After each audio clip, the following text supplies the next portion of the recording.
J'ai surpris ma femme en train de me tromper avec mon cousin, à sa propre fête d'anniversaire surprise. Quand mes parents les ont défendus, j'ai repris le collier à 4500 €, j'ai saisi sa voiture, et j'ai laissé le karma faire le reste. Très bien, je vais tout déballer, parce que, honnêtement, j'ai encore du mal à comprendre la folie pure et simple de ces derniers mois. Ma femme, Sarah, venait d'avoir 29 ans, et je voulais lui organiser un anniversaire qu'elle n'oublierait absolument jamais. Oh, elle ne l'oubliera certainement pas, mais absolument pas pour les raisons que j'avais en tête quand j'ai commencé à tout planifier. Nous étions mariés depuis 4 ans. Les choses n'étaient pas parfaites, car honnêtement, quel mariage l'est. Mais je pensais vraiment que nous étions solides comme le roc. J'étais celui qui s'assurait de se souvenir de chaque anniversaire, qui allait chercher ses snacks préférés après une longue journée de travail, et qui organisait de petites surprises mignonnes même quand j'étais complètement débordé au bureau. Je l'aimais, et je le montrais. Alors, à l'approche de ses 29 ans, je me suis dit que j'allais mettre le paquet pour lui montrer à quel point elle comptait pour moi. Le plan était simple, mais élégant. J'ai organisé une énorme fête surprise avec tous ses amis proches et sa famille, dans son bistrot français chic préféré du centre-ville. J'ai commandé un gâteau personnalisé, décoré pour correspondre à ses fleurs favorites, des orchidées blanches et des lys roses, si les détails vous intéressent. Et la cerise absolue sur le gâteau de la soirée devait être un magnifique collier en saphir et diamant à 4500 €, qu'elle lorgnait dans la vitrine d'une boutique depuis près de 6 mois. Ce n'était pas donné, loin de là, mais je me suis dit, pourquoi pas? On a 29 ans qu'une seule fois, n'est-ce pas? J'avais économisé pour ça, faisant des heures supplémentaires juste pour voir l'expression sur son visage. Donc, la soirée commence, et tout se déroule à la perfection. La surprise est un succès total. Sarah rit, tout le monde porte un toast à sa santé, le vin coule à flot, et j'ai l'impression d'avoir absolument tout réussi. J'avais même demandé au restaurant de passer sa chanson préférée au moment où il devait apporter le gâteau.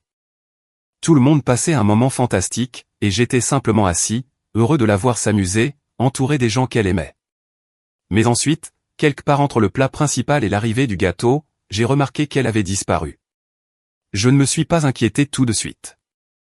Elle aurait pu être aux toilettes, ou peut-être était-elle sortie pour prendre un appel de quelqu'un qui n'avait pas pu venir. Pas de problème. Mais 15 minutes ont passé. Puis 20. C'est là que j'ai commencé à regarder autour de moi. J'ai demandé à quelques-uns de ses amis à table s'ils l'avaient vue, mais personne ne savait où elle était passée. Je me suis levé et j'ai fait le tour du restaurant, vérifiant le bar, la terrasse extérieure et l'entrée principale, mais il n'y avait absolument aucun signe d'elle. Puis je me suis souvenu qu'il y avait un long couloir sombre et mal éclairé, près des toilettes, qui menait à un débarras et à un vestiaire. J'ai pensé qu'elle avait peut-être été submergée par la foule et qu'elle avait besoin d'une seconde de calme pour respirer. Je me suis donc dirigé par là, et c'est à ce moment-là que ma vie entière a basculé en enfer. Alors que j'approchais dans le couloir sombre, j'ai entendu des voix. Elles étaient basses, chuchotées, haletantes, et bien trop proches l'une de l'autre. Mon estomac est instantanément tombé dans mes chaussettes, une vague de nausée glaciale m'envahissant. Mais j'ai continué à marcher. Les voix venaient du vestiaire, tout au bout du couloir. La porte n'était pas complètement fermée. Elle était entr'ouverte de quelques centimètres à peine, et je pouvais voir la faible lueur bleutée d'un écran de téléphone illuminer l'espace sombre à l'intérieur. Mon cerveau me hurlait de faire demi-tour, de simplement partir et de prétendre que je n'avais rien entendu, mais je ne pouvais pas. J'ai tendu la main, qui tremblait légèrement, et j'ai poussé la porte. Et ils étaient là. Sarah et mon cousin, Marcus. Ils étaient l'un sur l'autre. Ses mains étaient emmêlées dans ses cheveux, et les siennes agrippaient sa taille, l'attirant contre lui. Ils s'embrassaient si agressivement qu'ils n'ont même pas entendu la porte grincer en s'ouvrant au début. L'expression sur leur visage, quand ils se sont finalement séparés et m'ont vu debout dans l'encadrement de la porte, est quelque chose qui restera gravé dans ma rétine jusqu'à ma mort. Les yeux de Sarah se sont écarquillés, complètement paniqués, comme un enfant pris en train de voler dans la caisse. Marcus s'est juste figé, son visage devenant blême comme s'il avait vu un fantôme. Pendant une longue et angoissante seconde, personne n'a dit un mot. Le silence était assourdissant. Et puis, j'ai juste perdu le contrôle. Je n'ai même pas réfléchi. J'ai bondi en avant, j'ai attrapé Marcus par le col de sa chemise à l'air cher, qu'il avait probablement acheté avec l'argent de mes parents, et je l'ai projeté en arrière contre le mur si fort que tout le porte-manteau a tremblé. Mais bordel, c'est quoi votre problème? Ai-je rugi, ma voix résonnant contre les murs étroits. Sarah a frénétiquement essayé de s'interposer, levant les mains. Ce n'est pas ce que tu crois. S'il te plaît, attends. J'ai laissé échapper un rire rauque et amer qui m'a physiquement fait mal à la poitrine. Ce n'est pas ce que je crois? Tu es littéralement en train de te bécoter avec mon cousin dans un placard, à ta propre fête d'anniversaire. Qu'est-ce que ça pourrait bien être d'autre? Marcus, essayant de jouer les durs mais tremblant visiblement, a commencé à marmonner quelque chose comme « Mec, c'est juste arrivé comme ça. On ne le voulait pas, je l'ai coupé net, m'avançant vers lui. Tu n'as pas à me parler. Ferme-la. » Je l'ai repoussé avec dégoût, lâchant son col, et j'ai tourné mon attention vers ma femme. Elle pleurait maintenant, de vraies larmes de crocodile coulant sur son visage, ruinant son maquillage coûteux. Ne prends même pas la peine de rentrer ce soir, ai-je dit, ma voix étrangement calme et tremblant d'une rage pure et sans mélange. Elle a ouvert la bouche pour me supplier, tendant la main pour toucher mon bras, mais j'ai reculé comme si elle était toxique. C'est fini, ai-je dit sèchement. J'ai tourné les talons et j'ai quitté le couloir. Le reste de la soirée est un flou absolu. Je ne suis pas retourné à la table. Je n'ai rien expliqué à ses amis ou à ma famille qui attendaient le gâteau. J'ai simplement franchi les portes d'entrée, j'ai récupéré mes clés de voiture auprès du voiturier, et j'ai conduit. J'ai roulé sans but pendant 1 heure avant de me retrouver dans un resto-route miteux ouvert 24h24 en périphérie de la ville, assis seul dans une banquette collante, fixant une tasse de café noir, essayant de comprendre ce qui venait de se passer. Comment avait-elle pu faire ça? Et avec Marcus, de toutes les personnes. Marcus et moi n'avions jamais été proches. C'est le genre de type dans la famille qui se vante toujours d'être un tombeur, un entrepreneur qui attend sa grande chance, même s'il a 31 ans, qu'il est complètement fauché, et qu'il vit encore de petits boulots en squattant les canapés de divers parents. J'aurais dû savoir qu'une ordure comme lui ferait un coup pareil. Mais Sarah, je ne l'avais jamais vue venir. Pas en 1 million d'années. Quand je suis finalement rentré chez moi à 3 heures du matin, la maison était sombre. Sarah n'était pas là. Tant mieux. Je ne voulais pas la voir. J'ai passé toute la nuit à faire les 100 pas dans le salon, rejouant toute notre relation dans ma tête, chaque moment qui avait mené à cette découverte dans ce placard. Y avait-il des signes que j'avais manqués? Avait-elle semblé distante dernièrement? Étais-je simplement complètement aveugle? Le lendemain matin, je me suis réveillé avec mon téléphone qui explosait, plus de 30 appels manqués et un mur de SMS de Sarah. Ils commençaient tous par le classique, « S'il te plaît, est-ce qu'on peut juste parler? Ce n'est pas ce que tu penses », avant de se transformer en « Je suis tellement désolé, c'était une erreur, s'il te plaît, ne jette pas notre mariage en l'air ». Je les ai tous complètement ignorés. Qui avait-il à dire? Elle avait fait son choix quand elle a décidé de dévorer la langue de mon cousin pendant que je payais pour son gâteau d'anniversaire personnalisé. Vers midi, j'ai reçu un appel de ma mère. J'ai décroché, m'attendant à ce qu'elle soit en larmes, m'offrant son soutien. Elle voulait savoir ce qui s'était passé, car Sarah l'avait apparemment appelée en pleurant, disant que nous nous étions très violemment disputés. Je n'ai pas mâché mes mots. Elle embrassait Marcus dans un placard au restaurant, ai-je dit sans détour. Il y eut un long et lourd silence à l'autre bout du fil. J'attendais le choc, l'indignation, la colère protectrice d'une mère. Au lieu de ça, elle a juste poussé un lourd soupir et a dit « D'accord, on en reparlera plus tard. On en reparlera plus tard. » C'est tout. Pas de « Je suis tellement désolé », pas de « Je n'arrive pas à croire qu'elle t'ait fait ça. » Juste « On en reparlera plus tard. » J'ai eu l'impression que le monde entier avait basculé de son axe. À la fin de la journée, la nouvelle s'était répandue. Des membres de la famille ont commencé à m'appeler. Certains voulaient les potins croustillants, cherchant à savoir si c'était vrai. D'autres, de manière inexplicable, me disaient de me calmer et de ne rien faire d'irréfléchi. Irréfléchi? Ma femme venait de pulvériser notre mariage avec mon cousin raté, et c'est à moi qu'on disait de me calmer. Ce soir-là, Sarah a eu l'audace de se pointer à la maison. J'avais déjà préparé un sac avec ses affaires essentielles et je l'avais laissé sur le porche. Je n'ai pas déverrouillé la porte. Elle est restée sur le perron pendant 20 minutes, sanglotant, frappant à la vitre, me suppliant de la laisser entrer pour qu'on puisse arranger les choses. Je suis resté dans le couloir, je l'ai regardée à travers la fenêtre, et j'ai crié à travers la vitre, « Va rester avec Marcus. Vous vous méritez l'un l'autre. » Je suis parti et je l'ai laissé pleurer sur le porche jusqu'à ce qu'elle finisse par abandonner et s'en aille en voiture. Je pensais que je pourrais au moins compter sur le soutien de mes parents. On pourrait penser que sa propre famille vous soutiendrait dans une situation pareille, non? Après tout, ma femme et mon cousin m'avaient trahi. C'est une situation assez claire, noir sur blanc. Faux. Apparemment, ma famille avait des idées complètement différentes sur la loyauté.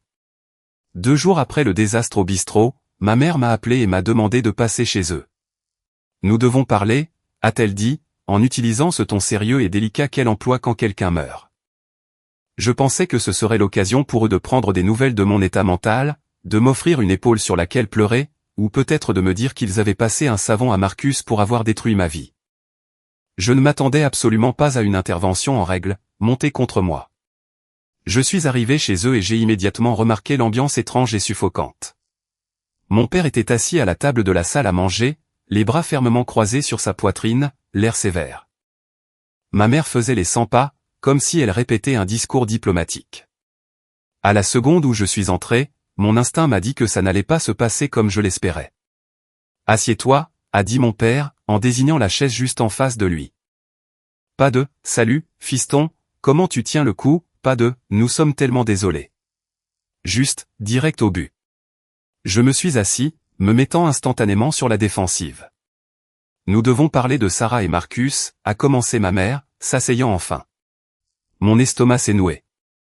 Je pensais qu'ils allaient me dire que Marcus s'était excusé, ou peut-être que Sarah quittait l'État. Non.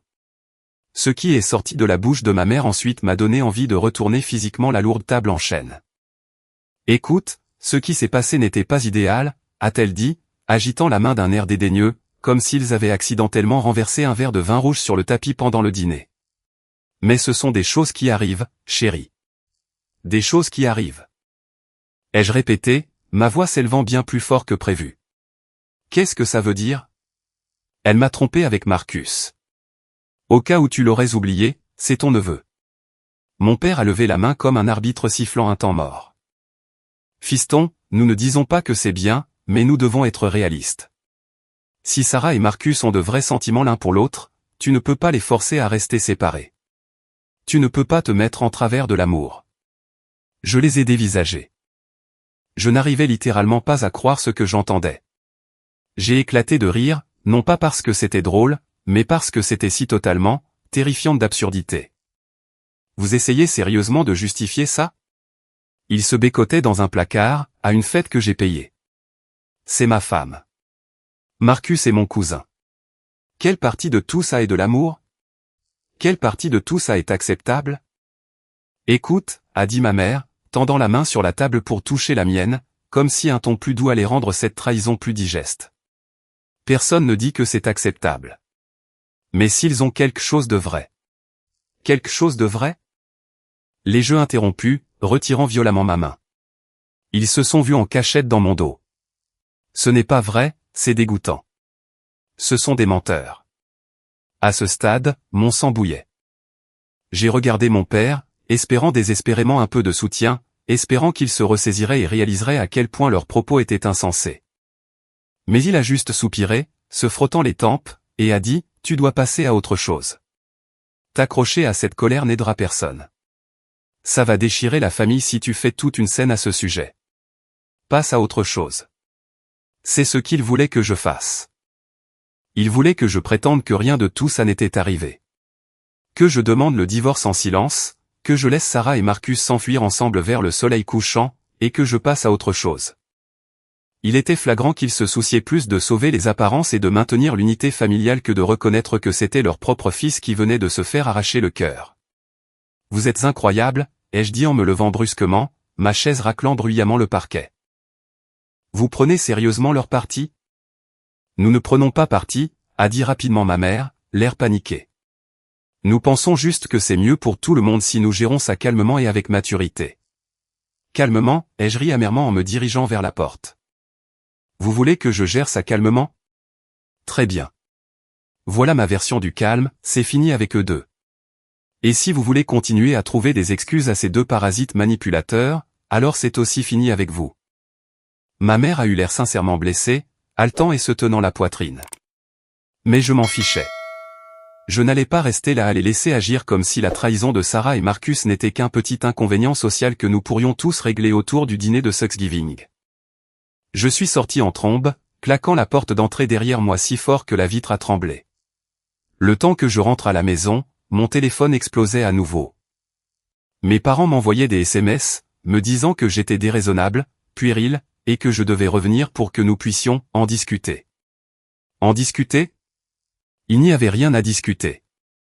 Sarah et Marcus avaient fait leur choix, et maintenant ils devaient faire face aux conséquences. Si mes parents voulaient jouer les pacificateurs, c'était leur problème. Je n'allais pas jouer à leur jeu tordu. Plus tard dans la soirée, ma petite sœur, Chloé, m'a appelé. Chloé est la seule dans ce cirque familial qui m'a toujours vraiment soutenu. Elle a toujours été la première à dénoncer les bêtises des autres. J'ai entendu ce qui s'est passé chez papa et maman, a-t-elle dit, sans passer par 4 chemins. Ils se comportent comme de parfaits idiots. Inutile de me le dire, ai-je soupiré en m'effondrant sur le canapé. Je n'arrive pas à croire qu'ils les défendent. Ils ne les défendent pas, a clarifié Chloé. Pas exactement. Ils ne veulent juste pas que la famille vole en éclats. Maman est terrifiée par les ragots et papa déteste les conflits. Eh bien, scoop, elle a déjà volé en éclats, ai-je lâché. Et ce n'est pas de ma faute. Je sais, a-t-elle dit rapidement. Je voulais juste que tu saches que je suis à 100% de ton côté. Ce qu'ils t'ont fait est immonde, et tu as tout à fait le droit d'être furieux. Si tu veux tout réduire en cendres, j'apporterai les allumettes. Entendre ça m'a fait un bien fou. Au moins une personne n'était pas complètement délirante. Mais la frustration envers mes parents couvait toujours. Le lendemain, mon père m'a envoyé un SMS pour me demander si j'étais prêt à parler en adulte. Je n'ai pas répondu. J'ai bloqué son numéro. C'était fini. Bon, voici la suite, parce que honnêtement, ça devient de plus en plus fou à chaque minute. Après tout ce qui s'est passé, j'essayais de faire de mon mieux pour garder la tête basse, me concentrer sur le travail, et lancer la procédure de divorce. Sarah était partie de la maison, je ne répondais pas à ses appels, et j'avais coupé le contact avec mes parents. Je pensais avoir géré le pire du drame. Mais bien sûr, Sarah a trouvé un moyen de remettre de l'huile sur le feu. Environ une semaine après le désastre du restaurant, elle m'a envoyé un SMS depuis un numéro complètement inconnu, car je l'avais bloqué sur absolument toutes les plateformes. Je n'allais même pas l'ouvrir, mais la curiosité l'a emporté. Le message commençait par ses habituelles sornettes pathétiques, « S'il te plaît, peut-on juste parler ? J'ai besoin de m'expliquer. Tu me manques. » Blablabla. J'étais sur le point de supprimer la conversation quand j'ai lu la dernière phrase, « Aussi, je pense que je devrais garder le collier de saphir. » C'était un cadeau après tout, et il a une valeur sentimentale. Le culot monstre de cette femme. Elle voulait garder le collier de saphir à 4 500 €. Le collier pour lequel je m'étais démené à travailler, celui que je n'ai même pas pu lui offrir parce que je l'ai surprise en train de dévorer la langue de mon cousin avant l'arrivée du gâteau. Après tout ce qu'elle avait fait, je n'arrivais même pas à comprendre un tel niveau d'arrogance. Laissez-moi vous expliquer. Ce n'était pas un bijou quelconque. J'avais passé des mois à économiser pour l'acheter. Elle l'avait repéré dans la vitrine d'une boutique du centre-ville, et je voulais lui faire la surprise. Et maintenant, après m'avoir trompé, elle pensait mériter de le garder comme cadeau de départ. Je n'ai pas répondu tout de suite. J'avais besoin de temps pour me calmer. Mais plus j'y pensais, plus la colère montait. Il n'y avait absolument aucune chance que je la laisse partir avec ce collier comme si c'était une sorte de trophée pour la tricheuse la plus arrogante de l'année. Alors, j'ai fait quelques recherches. Sarah avait emménagé dans un petit appartement miteux dans la ville voisine, probablement le mieux que Marcus pouvait se permettre, vu que ce type est un raté fauché. Je savais que Sarah travaillait dans une boutique de luxe du centre-ville, et je me suis dit qu'elle avait peut-être gardé le collier dans son casier là-bas pour le mettre en sécurité, ne faisant pas confiance aux amis louches de Marcus avec un objet aussi cher. Le lendemain matin, je me suis rendu au centre-ville et je suis entré dans sa boutique, sous prétexte de regarder. J'ai échangé quelques banalités avec l'une de ses collègues à la caisse, jetant un œil discret autour de moi. Et bien sûr, Sarah était là, au fond du magasin, en train d'organiser une vitrine. Elle m'a repéré presque immédiatement et son visage est devenu rouge vif. Qu'est-ce que tu fais ici? A-t-elle sifflé en marchant rapidement vers moi, terrifiée à l'idée que je fasse une scène. Je suis ici pour le collier, ai-je dit, en gardant ma voix parfaitement calme et égale. Tu sais lequel? Elle a eu l'air d'avoir été giflée. Tu es sérieux, là? C'était un cadeau. C'était un cadeau pour ma femme fidèle, ai-je rétorqué, sans la quitter des yeux. Tu n'es plus ma femme, Sarah. Tu as annulé ce contrat, alors rends-le-moi. Elle a commencé à bafouiller, sa voix montant, disant que j'étais injuste et cruel. Mais son histoire larmoyante ne m'intéressait pas.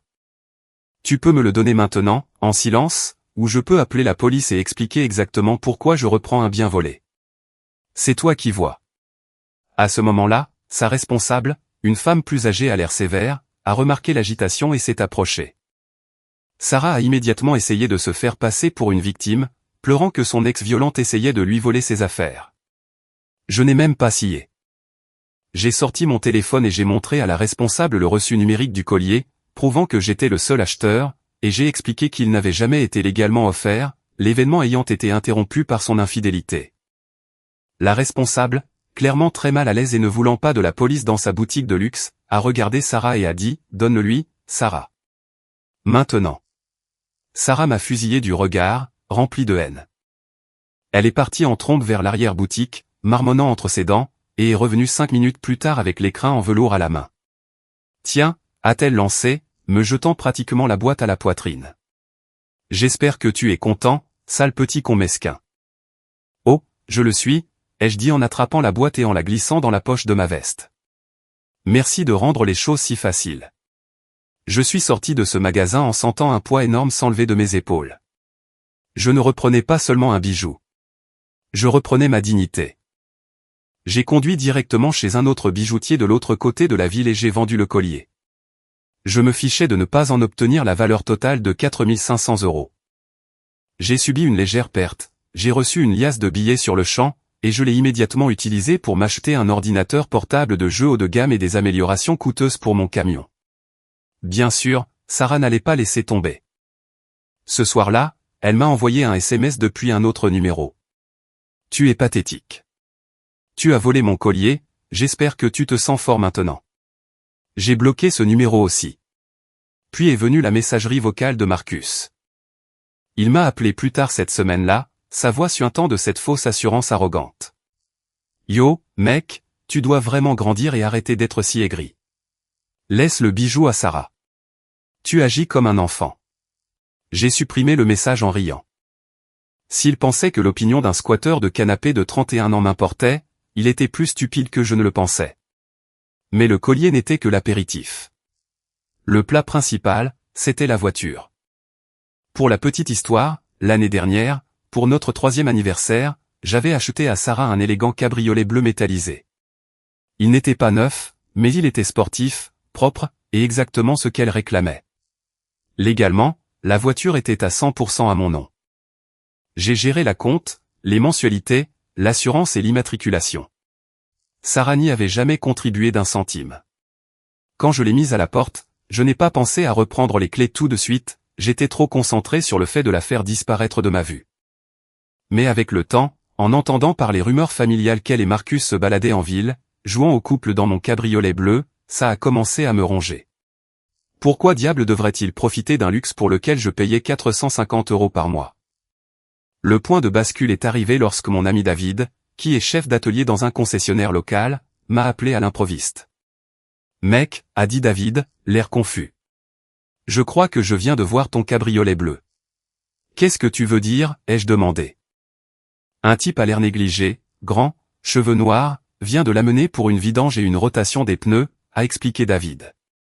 Il est super arrogant, il traite mon personnel comme de la merde, mais il a l'air nerveux, comme s'il ne connaissait rien à la voiture. Il ne fallait pas être un génie pour comprendre que c'était Marcus. L'audace absolue de ce type. Non seulement il couchait avec ma femme et conduisait ma voiture, mais il pensait qu'il pouvait se pavaner dans un concessionnaire et agir comme s'il en était le propriétaire. Rends-moi un énorme service, Dave, ai-je dit, attrapant mes clés et mon dossier de documents de la voiture. Garde la voiture. Ne le laisse pas repartir avec. Dis-lui qu'elle a besoin d'un diagnostic approfondi. J'arrive dans 20 minutes. J'ai foncé au concessionnaire avec le titre de propriété, la carte grise et ma carte d'identité. David avait déjà expliqué la situation à son patron, donc quand je suis arrivé, tout s'est passé sans accroc. Ils m'ont donné le double des clés qu'ils avaient dans leur dossier. Je suis allé directement dans l'atelier, je me suis assis au volant et j'ai démarré le moteur. Au moment où je sortais de l'atelier, j'ai vu Marcus sortir de la salle d'attente, tenant une tasse de café gratuit et éventé. Il m'a vu au volant du cabriolet et sa mâchoire est pratiquement tombée par terre. Il a commencé à trottiner vers la voiture, agitant les bras, criant « Eh ! Qu'est-ce que tu fais ?» J'ai juste baissé la vitre, lui ai fait un énorme sourire moqueur, j'ai klaxonné 2 fois, et j'ai quitté le parking. Glisser dans le siège conducteur de cette voiture était une sensation incroyable. Ce n'était pas seulement une question d'argent. Il s'agissait de reprendre mon pouvoir. Les retombées n'ont pas tardé. Mon téléphone a commencé à vibrer sans fin. Sarah a appelé en premier, j'ai ignoré. Puis sont venus les SMS, pourquoi as-tu pris la voiture ? On en a besoin. Tu es tellement mesquin. Comment suis-je censé aller au travail ? Mesquin ? L'audace était stupéfiante. Je n'ai pas répondu. Puis Marcus a appelé. J'ai décroché, en le mettant sur haut-parleur. C'est quoi ton putain de problème, mec, a-t-il hurlé, sa voix se brisant. Tu m'as laissé en plan au concessionnaire. Mon problème, ai-je ri bruyamment. Tu conduisais une voiture que je paie. Voilà mon problème. Tu as 2 jambes, Marcus. Comment ça marchait ? Tu ne peux pas juste voler une voiture, a-t-il crié.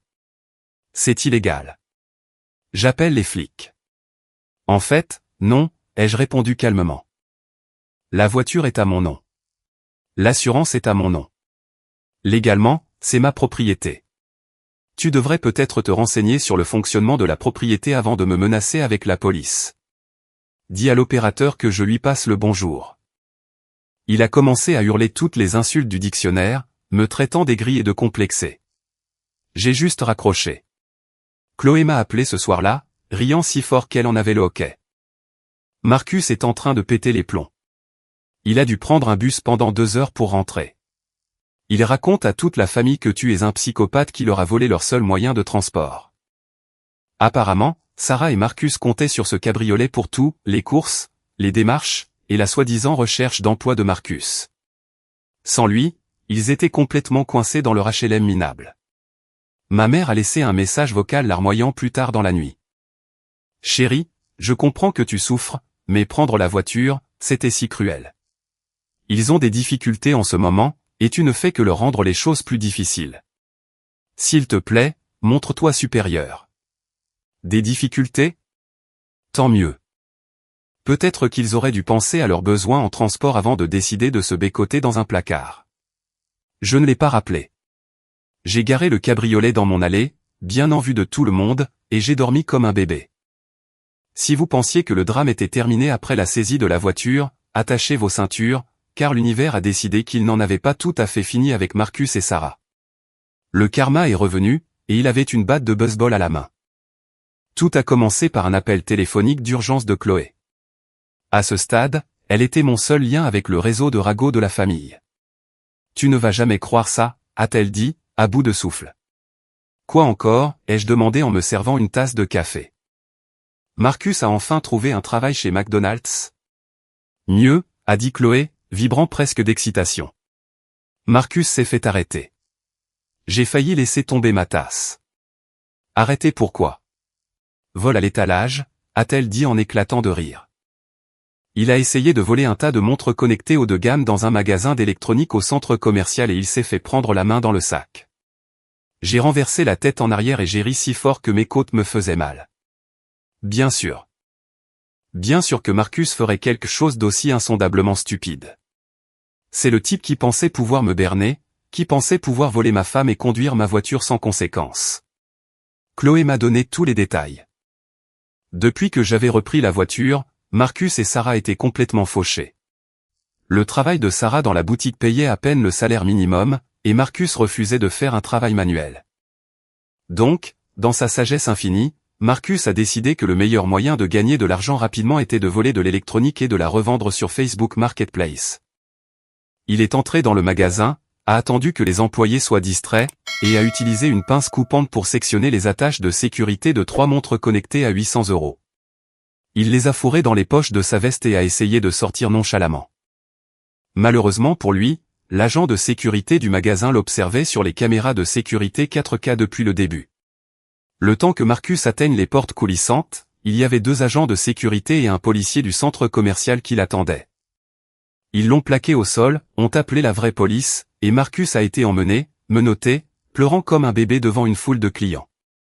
C'est un cerveau du crime, ai-je haleté, essuyant une larme. C'est pire encore, a dit Chloé, redevenant un peu sérieuse. Devine qui a payé sa caution? Mon estomac s'est noué. S'il te plaît, ne me dis pas que. Si, papa et maman, a-t-elle confirmé. Maman pleurait hystériquement, disant on ne peut pas laisser la famille en prison, et papa a cédé et a payé sa caution. Ça leur a coûté des milliers. J'ai ressenti une vague de dégoût pur. Mes parents étaient prêts à laisser mon mariage partir en fumée, à exiger que je sois gentil avec ma femme infidèle, et maintenant, ils finançaient littéralement l'entreprise criminelle de mon cousin. Et Sarah, ai-je demandé. Oh, elle est en pleine dérive, a dit Chloé. Elle appelle tout le monde dans la famille, suppliant pour de l'argent pour aider à couvrir les frais de justice de Marcus. Elle essaie de faire croire que c'était un malentendu et que le magasin l'a piégé. Personne n'y croit. Au cours des jours suivants, les conversations de groupe de la famille, dont je ne faisais plus partie mais que Chloé m'a gentiment envoyé en capture d'écran, étaient un champ de bataille. La moitié de la famille se moquait de Marcus sans pitié. Un de mes oncles a écrit « Qui vole des montres dans un magasin avec 50 caméras ?» Quel crétin. L'autre moitié, menée par ma mère délirante, exigeait que tout le monde fasse preuve de compassion pendant cette période difficile. Le meilleur dans tout ça, c'est que l'arrestation de Marcus a complètement détruit le peu de crédibilité qui lui restait. Même les parents qui avaient initialement défendu son « amour véritable » avec Sarah prenaient maintenant lentement leur distance. Il était un voleur condamné, un bon à rien et un briseur de ménage. Et Sarah était enchaînée à lui, regardant sa vie partir à volo. Je pensais que ce serait la fin. Je pensais qu'ils allaient simplement sombrer dans une obscurité misérable. Mais j'avais sous-estimé l'arrogance pure et simple de Sarah. Voici le grand final, le sommet absolu de la montagne de l'audace. Environ un mois après l'arrestation de Marcus, j'ai reçu un appel de mon avocat spécialisé en divorce. Nous avions tranquillement fait avancer les papiers, et j'attendais juste les signatures finales. Vous n'allez pas aimer ça, a dit mon avocat. L'avocat de Sarah vient de déposer une requête. Elle vous poursuit pour une pension alimentaire. Je me suis arrêté net. Une pension alimentaire de ma part? Oui, a-t-il dit calmement. Elle prétend qu'elle s'est habituée à un certain style de vie pendant votre mariage, et comme vous étiez le principal soutien de famille, elle a droit à une pension pour maintenir ce style de vie, maintenant qu'elle fait face à des difficultés financières. J'ai vu rouge. Elle m'avait trompé.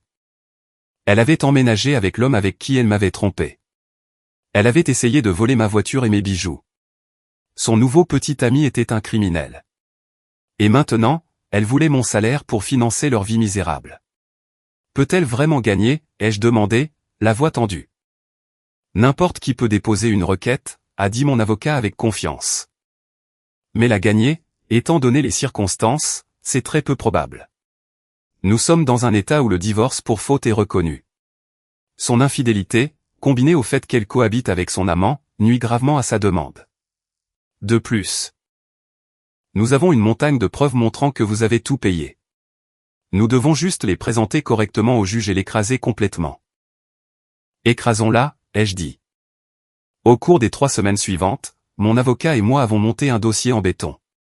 J'ai rassemblé chaque SMS, chaque relevé bancaire, les reçus du collier et de la voiture, et le rapport de police de l'arrestation de Marcus, qui était un document public. Nous avons même obtenu des déclarations sous serment de 3 amis qui étaient à la fête d'anniversaire, attestant qu'ils avaient vu Sarah et Marcus s'éclipser ensemble. Le jour de l'audience, je suis entré dans la salle d'audience en portant un costume sur mesure, me sentant complètement zen. Je savais que j'avais la main gagnante. Sarah est entrée, l'air d'un fantôme.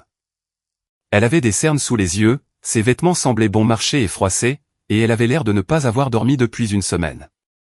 Marcus était là aussi, assis au dernier rang, essayant d'avoir l'air intimidant, mais ressemblant surtout à un type en liberté sous caution. L'audience a été un véritable massacre. L'avocat de Sarah s'est levé et a tenté de peindre le tableau tragique d'une femme au foyer dévouée, qui avait sacrifié ses meilleures années pour ma carrière, pour ensuite être mise de côté et laissée sans le sou. Il a même utilisé l'expression « abus financier » parce que j'avais repris la voiture. Mon avocat n'a même pas eu à transpirer. Quand ce fut notre tour, il a méthodiquement démantelé toute sa vie. Il a présenté les preuves de l'adultère. Il a présenté les relevés bancaires prouvant que Sarah dépensait tout son salaire en vêtements et en maquillage, pendant que je payais l'hypothèque, les charges et les traites de la voiture. Il a mentionné le fait qu'elle vivait actuellement avec Marcus, ce qui signifiait qu'elle était financièrement liée à un autre homme.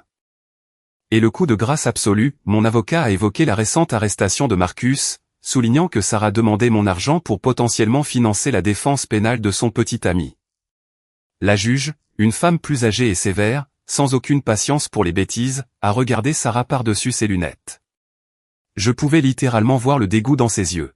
« Madame », a dit la juge, sa voix dégoulinant de condescendance.